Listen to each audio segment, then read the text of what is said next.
Hey everybody, Mr. Troy here, going to do a quick video on some of your homework problems. Alright, so first, we've got, consider the following function. We've got a fifth degree polynomial that, if you think about it, is just way too small. Let me make that a little bigger. Alright. When we start, we want to start by factoring out the t. You want to, whenever you can, avoid dividing by variables. So we're going to factor out the t, and we're going to see something that is quadratic in t squared.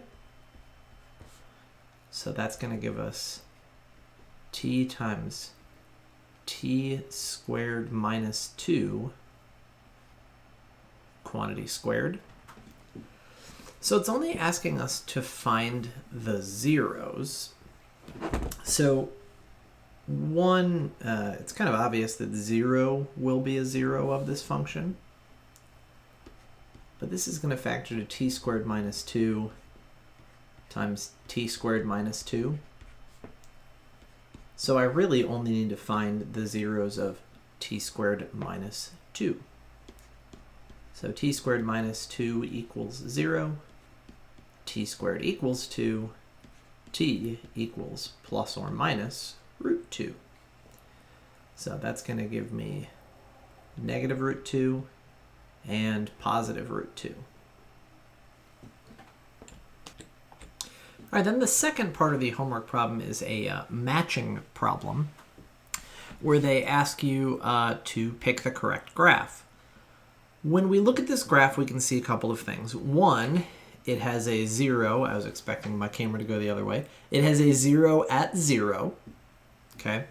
And then 2, it bounces off its root at root 2 and at negative root 2. Now, it has to bounce in different directions, so once under and once over, because it's a fifth degree function, which means that its ends have to point in opposite directions, like this. I'm having trouble with the backwards camera. Hopefully that makes sense. Now, just because it's something we're frequently asked to do, I am going to write the complete factorization. So the complete linear factorization would be t plus root 2 quantity squared and t minus root 2 quantity squared. So these zeros have a multiplicity of 1, a multiplicity of 2, and a multiplicity of 2, where these factors occur 2 times each.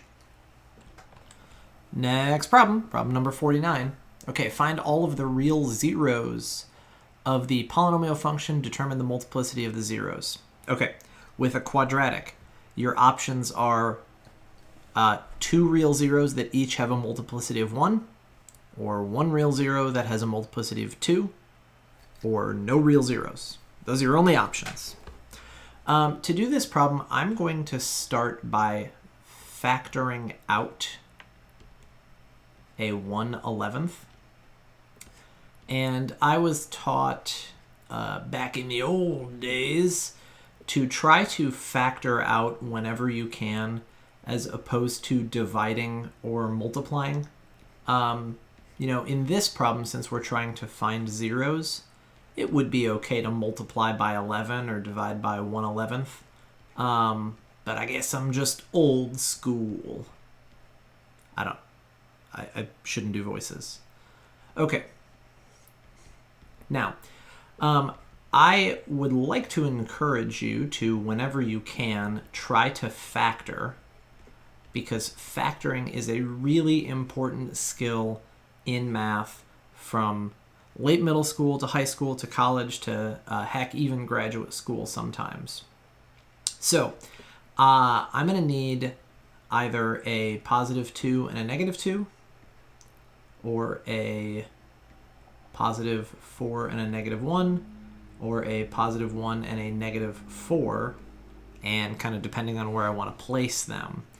Now, it's a little bit easier because I see this 8 here, and I think 8 is 2 away from 10, and 10 just happens to be 5 times 2. So if I put a positive 2 here, that's where my 10x comes from. And if I put a negative 2 here, that's where my negative 2x comes from.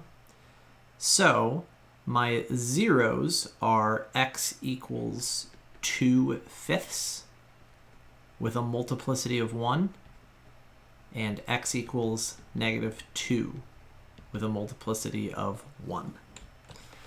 Okay, this problem's a little selfish on my part. I'm doing this one so that I don't get so many emails about it. It's okay. I think the most confusing thing about this graph is that they expect that you assume that this graph goes on forever. Okay. Now, since it is an odd function, that means that it has to be reflected across the origin, which means that this point right here has to have a symmetrical point right there. This point right here has to have a symmetrical point right there. And the graph is going to look like this. Now, normally I don't draw arrows on the ends of graphs, but I'm doing it to draw a particular point about the domain and range. Okay, so here's A. I sketched a complete graph of the function. The domain of all polynomial functions is negative infinity to positive infinity.